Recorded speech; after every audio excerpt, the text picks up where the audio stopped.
Jeff Keenan here with the new GOTRAX XR Ultra electric scooter. So about the XR Ultra, as some of you who subscribe to my channel might know, I had one of the original GOTRAX GXL scooters. I liked it a lot. I did some videos on it. And this is basically the updated version with a new LG battery, with longer range, up to 15 miles. And it has a few other improvements also. So the most obvious improvement on the XR is this new combined ebrake disc brake system. I wasn't sure how it would work when I first got it, but basically you apply the handbrake here.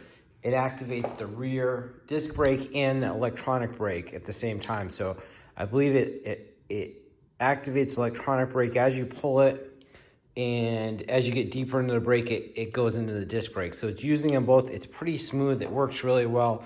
And it fixes a problem that the original GXL had.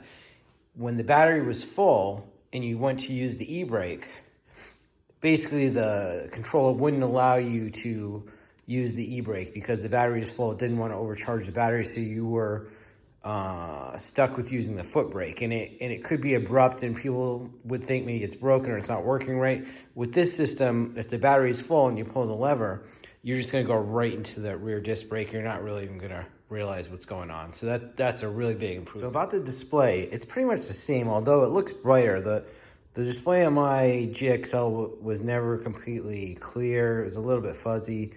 This one looks brighter. It works exactly the same. You have mode 1 for 8 miles an hour, mode 2 for 15.5, and then you push the button once and you get the light. And the light is much brighter than the GOTRAX XL.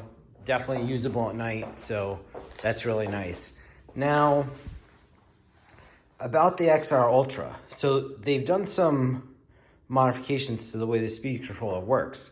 So I took it on a few rides, and it rides great, but the speed controller really does limit you at 15.5. It does, with my GXL would surge to like up to 18 miles an hour on straights, and even go maybe that fast on some hills. Even it seemed like it would surge on hills. But with the XR Ultra, they've fine-tuned it so it basically sits at 15.5, doesn't go any further than that. For hill climbing, the XR Ultra, you can feel the extra power. This has 300 watt base motor versus 250 on the GXL. So on hill climbing, definitely is a lot smoother.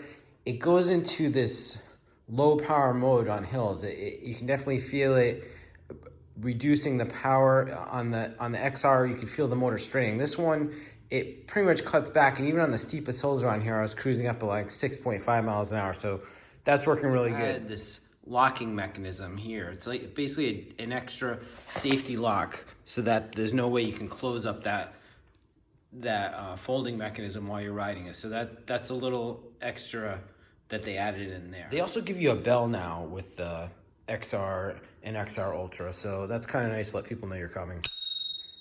So those are my initial impressions of the GOTRAX XR Ultra.